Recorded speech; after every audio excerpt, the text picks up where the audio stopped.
నేను చూపించినటువంటి స్క్రీన్ పైన చూపించాను కదా మీకు. ఇవి చూసిన తర్వాత ఈ 2 నెలల కాలంలో పోలీసులు ఇంతలా వేధించి లేదంటే కొట్టి కొట్టి చంపినటువంటి కేసులను చూస్తుంటే ఈ రాష్ట్రంలో మానవ హక్కులు అనేది ఉందా, బ్రతికే హక్కు అనేది ఉందా, ఈ క్వశ్చన్లు మొదటగా మెదులుతున్నాయి. నమస్తే అండి ఈశ్వర్ గారు, మీకు తోటి ప్యానలిస్టులకి అండ్ సాక్షి టీవీ వీక్షకులందరికీ కూడా గుడ్ ఈవినింగ్ సార్. సో రాష్ట్రంలో ఈ బూడిద పార్టీ అధికారంలోకి వచ్చిన తర్వాత ఏం నడుస్తా ఉంది అంటే రెడ్ బుక్ ఏదైతే ఉందో, రెడ్ బుక్ రాజ్యాంగ పరిపాలన, పోలీసుల అరాచకత్వం, ఇవి రెండు మాత్రం స్పష్టంగా నడుస్తున్నాయి సార్. ఎక్కడా కూడా డాక్టర్ బిఆర్ అంబేద్కర్ గారు రాసినటువంటి భారత రాజ్యాంగం ప్రకారం గాని భారత న్యాయ స్మృతి బిఎన్ఎస్ ప్రకారం గాని ఎక్కడా కూడా పరిపాలన కొనసాగట్లేదు. సో ఈ కూటమి ప్రభుత్వం 2 ఏళ్లుగా రెడ్ బుక్ ను అమలు చేస్తూ వ్యవస్థని మొత్తాన్ని నిర్వీర్యం చేసి పడేసింది సార్. ఇక వ్యవస్థను నిర్వీర్యం అయిపోయిన తర్వాత పోలీసులు కూడా సార్, రక్షించాల్సినటువంటి పోలీసులే సామాన్యుల మీద, బడుగు బీద బిక్క మీద వాళ్ళ యొక్క దాష్టికాలను చూపిస్తూ వాళ్ళని అరెస్ట్ చేసి కస్టోడియల్ టార్చర్ పెడుతూ 2 నుంచి 3 రోజుల పాటు ఈ విధంగా థర్డ్ డిగ్రీ ప్రయోగించడం వల్ల కొంతమంది లాకప్ డెత్ చెందారు, ఇంకొంతమంది అయితే మరీ దారుణంగా ఆత్మహత్యలు చేసుకున్నటువంటి పరిస్థితి సార్. రక్షించాల్సినటువంటి పోలీసులే ఇలా భక్షిస్తుంటే రాష్ట్రంలో సామాన్యులు తమ గోడి ఎవరికి చెప్పుకోవాలో అర్థం కాని పరిస్థితులు ఈ రోజు ఉన్నారు సార్. సో పక్కనే వేస్తా ఉన్నారు సార్. సో వీళ్ళు అధికారంలోకి రాగానే ఎవరైనా సార్, మేము అధికారంలోకి వచ్చే ముందు మేము ఇన్ని హామీలు ఇచ్చాం ప్రజలకి, ఇవన్నీ కూడా ఇలా నెరవేరుస్తామని చెప్పి చెప్తారు. కానీ ఈ బూడిద పార్టీ అధికారంలోకి వచ్చిన తర్వాత మొట్టమొదటిగా రెడ్ బుక్ అని చెప్పి ఫ్లెక్సీలు వేశారు సార్. తర్వాత నారా చంద్రబాబు నాయుడు గారి యొక్క తనయుడైనటువంటి నారా లోకేష్ విద్యాశాఖ మంత్రి, పిల్లలకి విద్యాబుద్ధులు నేర్పించేటువంటి శాఖకి ఆయన మంత్రి, ఆయన మాత్రం రాష్ట్రంలో విద్వేషాలు రేకొట్టేలా రాష్ట్రంలో రెడ్ బుక్ అనే ఒక అరాచకపు శక్తిని పెట్టేగిపోయేలా చేస్తా ఉన్నారు సార్. సో మీరు ఇవన్నీ చూపించారు సార్ నిజంగా. సో వాటిల్లో చాలా విచిత్రం, సాయి కృష్ణ కేసు దగ్గర నుంచి తీసుకుంటే, క్రాంతి కుమార్ కేసు దగ్గర నుంచి తీసుకుంటే, ఈ ప్రభుత్వానికి పోలీసులకి ఎంత చెడ్డ పేరు వచ్చినా వాళ్ళ విధానం మారలేదు సార్. సాయి కృష్ణ కేసు అతి పెద్ద కేసుగా మనం చూస్తున్నాము. దేశం మొత్తం నివ్వెరపోయిన కేసుగా మనం చర్చించుకుంటున్నాం. చరిత్రలో ఎన్నడూ చూడని కేసుగా మనం చర్చించుకుంటున్నాము. అదే సమయంలో వరుసపెట్టి జరుగుతున్నాయి. విషయం ఏంటంటే దాని తర్వాత జరిగినవే ఇవన్నీ సార్. దుర్మార్గమైన అంశం ఏంటంటే దాని మీద దేశవ్యాప్తంగా చర్చ వచ్చింది సార్. సాయి కృష్ణ బూడిద కూడా లభించలేదని. దాంతో పాటుగా సార్ ఆ పక్కనే క్రాంతి కుమార్ అనే ఒక దళిత యువకుడు ఆత్మహత్య చేసుకున్నటువంటి పరిస్థితి. గంగమ్మది అయితే మీరు చెప్తా ఉన్నారు సార్, అది నిజంగా ఆ కేసు తెలిసిన రోజు ఒక రాష్ట్ర పౌరుడిగా సిగ్గుపడ్డాను సార్ నేను. తన కుమారుడు కనిపించట్లేదని ఆవిడ పోలీసుల చుట్టూ తిరిగితే పట్టించుకోకపోతే గతేడాది హైకోర్టులో ఆవిడ కేసు వేస్తే హైకోర్టు దర్యాప్తు చేసి మీరు ఆ కుర్రాన్ని ఎతికితేయండి అని చెప్పి సిట్ ఏర్పాటు చేయండి అని చెప్పి ఆదేశాలు ఇస్తే హైకోర్టు ఆదేశాల మేరకు సిట్ ఏర్పాటు చేశారు sir. Guntur additional SP crime Supraja గారి నేతృత్వంలో ఏర్పాటు చేశారు సార్. ఏర్పాటు చేస్తే తన కొడుకుని కదా తెచ్చేయాలి.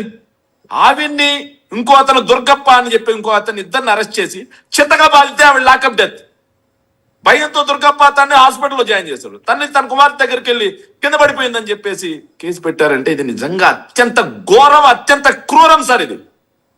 సో రాష్ట్రంలో చట్టాలు, న్యాయాలు, మానవ హక్కులు మంట కలిసిపోయాయి అనడానికి గంగమ్మ కేసు అత్యంత సాక్ష్యం సార్. దాంతో పాటుగా నెల్లూరులో సార్ నిన్న చూశారు సార్, అతన్ని 2 రోజుల పాటు కస్టోడియల్ టార్చర్ చేస్తే, 7 కొండల్ని కస్టోడియల్ టార్చర్ చేసిన తర్వాత వదిలిపెట్టారు.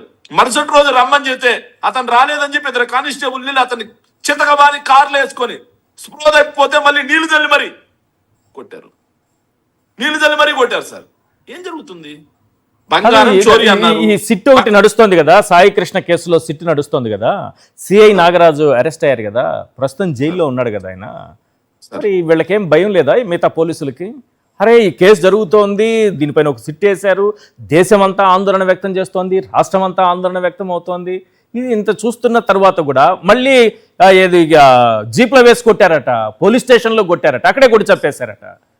6 డిక్కీలు వేసుకెళ్లారు సార్ కొట్టి. స్పృహ తప్పిపోతే మళ్ళీ నీళ్లు చల్లి మళ్ళీ కొట్టారు సార్. ఇంత దుర్మార్గంగా వ్యవహరిస్తున్నారు సార్. అడిగే వాళ్ళు ఎవరు లేరు సార్. మానవ హక్కుల గురించి మాట్లాడే వాళ్ళు ఎవరు లేరు. అడిగిన వాళ్ళ మీద తిరిగి కేసులు పెట్టడానికి మొన్న కేబినెట్ లో తీర్మానం చేశారు సార్. ప్రభుత్వం వ్యతిరేకంగా ఎవరైనా మాట్లాడితే కేసులు పెట్టి వాళ్ళని కూడా ఇలాగే బూడిద లేకుండా చేస్తారేమో సార్. ఇంత దుర్మార్గంగా వ్యవహరిస్తా ఉన్నారు సార్. మీరు ఒక 7 కేసులు చూపించారు సార్. ఈ కూటమి, ఈ బూడిద పార్టీ అధికారంలోకి వచ్చిన తర్వాత వరుసగా నేను 4-5 కేసులు చదువుతాను సార్. సో ఏదైతే సాయి కృష్ణ కేసు చూశారు, అదే విధంగా నెల్లూరులో మనుబోలో దళిత యువకుడైనటువంటి 7 కొండల కేసు చూశారు, పిడుగురాలలో మైనార్టీ ఉద్యోగి అయినటువంటి దరియా హుస్సేన్ కేసు చూశారు, దీంతో పాటుగా కుమారుడు ఆచీకి అడిగితే తల్లినే చంపేసినటువంటి గంగమ్మ కేసు చూశారు, పదే పదే పోలీస్ స్టేషన్లకు పిలవడంతో రైలు కింద పడిపోయినటువంటి కళావతమ్మ, కలుపు మందు తాగినటువంటి తిరుపతమ్మ, ఈ కేసులు కూడా చూశారు సార్. ఇక్కడ చూడండి సార్, 13/6/2026 సార్, రెడ్డిగూడెం మండలం ముచ్చనపల్లి జోదం నిర్వహిస్తున్న సమాచారంతో పోలీసులు దాడులు నిర్వహించి 6గురిని అరెస్ట్ చేశారు. అదే రోజు రాత్రి స్టేషన్ బెయిల్పై వారందరినీ వదిలేశారు. మరుసటి రోజు పట్టుబడిన వారిలో ఒకడైన విసన్నపేట మండలం తాతకుంట్లకు చెందినటువంటి టీడీపీ కార్యకర్త సార్, మళ్ళీ అతను నరేష్ చనిపోయాడు సార్. ఏంట్రా అంటే పోలీసులు చేసినటువంటి కస్టోడియల్ టార్చర్ కి చనిపోయారు సార్. ఇక 28/1/2025 పోలీస్ స్టేషన్ ఎదుట యువకుడు ఆత్మహత్య.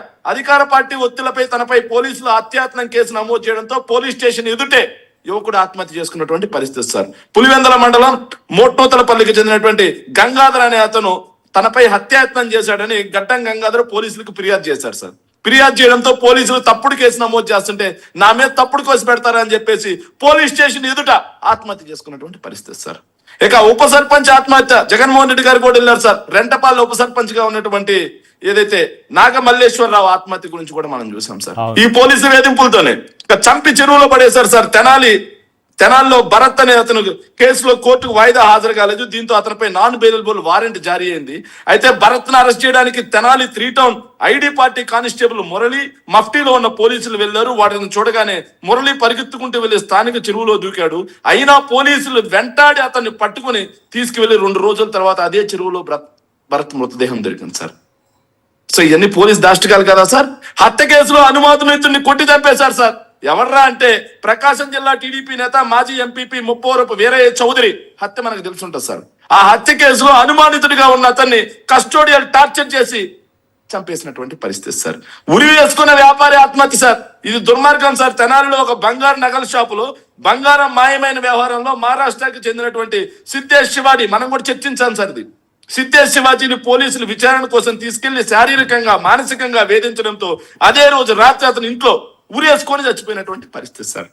ఇక చూసుకుంటే తప్పుడు కేసు పెట్టారని చెప్పి ఆత్మహత్య సార్. వైఎస్ఆర్ కడప జిల్లా కాజీపేట మండలానికి చెందినటువంటి దుంపలగట్టు రెడ్డెం శివలక్ష్మీనారాయణ రెడ్డి సార్. ఈయన పేకాట ఆడుతున్నాడు అని చెప్పేసి పేకాట ఆడుతున్నారు. వాళ్ళు ఆడలేదు సార్, పేకాట ఆడింది లేదు. నాకు తెలుస్తారా దుంపలగట్టులో మా రిలేటివ్స్ కూడా ఉన్నారు.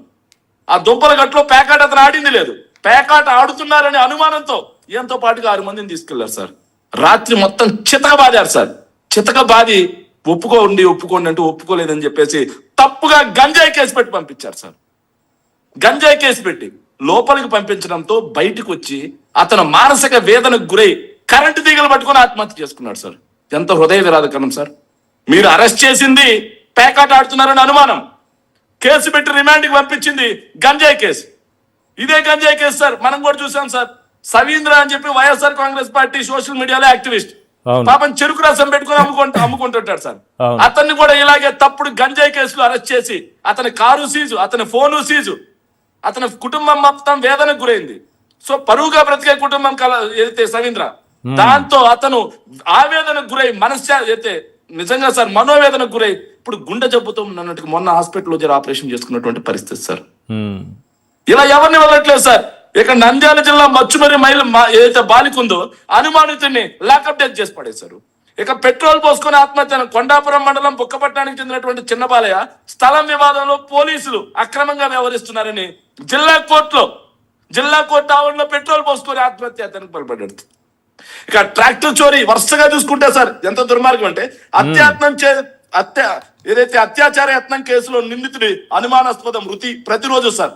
కులవర్ధన్ ఆత్మహత్యపై అనుమానాలు, ట్రాక్టర్ చోరీ కేసులో నిందితుల ఆత్మహత్య, మహిళ అనుమానాస్పద మృతి, గడ్డి మందు తాగి మహిళ మృతి. ఇలా పేపర్లు సార్ చూస్తే దుర్మార్గంగా పేపర్లో చూస్తే గత 2 సంవత్సరాలుగా ఈ బూడిద పార్టీ అధికారంలోకి వచ్చిన తర్వాత దుర్మార్గమే. మరి ఇప్పుడు ఎస్ఐ అమాయకం అంటారు, ఏదైతే అరాచకం అంటారు, రక్షకుల రాక్షసుల అంటారు, మైనర్ పై 3rd డిగ్రీ అంటారు, కారులోంచి లాగి తోకేసి అంటారు, దొంగల్లా ఇంట్లో దోరతారు. ఇలా పోలీసులు రక్షించాల్సినటువంటి పోలీసులు నిజంగా నేను పోలీసు వారిని కూడా రిక్వెస్ట్ చేస్తున్నాను సార్. Yes. నిజంగా మీరు రెడ్ బుక్ రాజ్యాంగానికి అడుగులకు మడుగులు ఎత్తుతూ ఇలా సామాన్యుల మీద ఫ్రెండ్లీ పోలీసింగ్ అంటారు సార్, సామాన్యుల మీద మీరు చేసే ఈ దాడులు, ఈ లాకప్ డెత్తులు, ఈ అరాచకాల వల్ల నిజంగా పోలీస్ వ్యవస్థకి చంద్రబాబు నాయుడు గారిది ఏముంది సార్, 5 ఏళ్ళ అధికారంలో ఉంటే మళ్ళీ దిగిపోతారు, కానీ పోలీస్ వ్యవస్థ శాశ్వతం. అలాంటి వ్యవస్థకి కలంకం వస్తుంది ఈ రోజు. రెడ్ బుక్ అరాచకాలకి టీడీపీ వాళ్ళు చేసేటువంటి ఇంతెందుకు సార్, ఎంత దుర్మార్గం అంటే మనం ఇన్ని కేసులు మాట్లాడుతున్నాం sir. YSR Congress party social మీడియాలో వైఎస్ఆర్ కాంగ్రెస్ పార్టీని పొగిడారని, చంద్రబాబు నాయుడు గారి యొక్క తప్పుల్ని ఎండగట్టారని 2000 మందికి పైగా కేసులు పెట్టారు సార్. 2000 మందికి పైగా ఎక్కడైనా చూసామా సార్?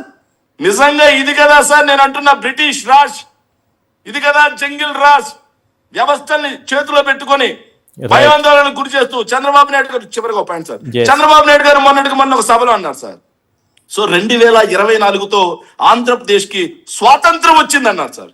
స్వాతంత్రం అంటే ఇదా? లాకప్టెన్షన్లు చేయడమా?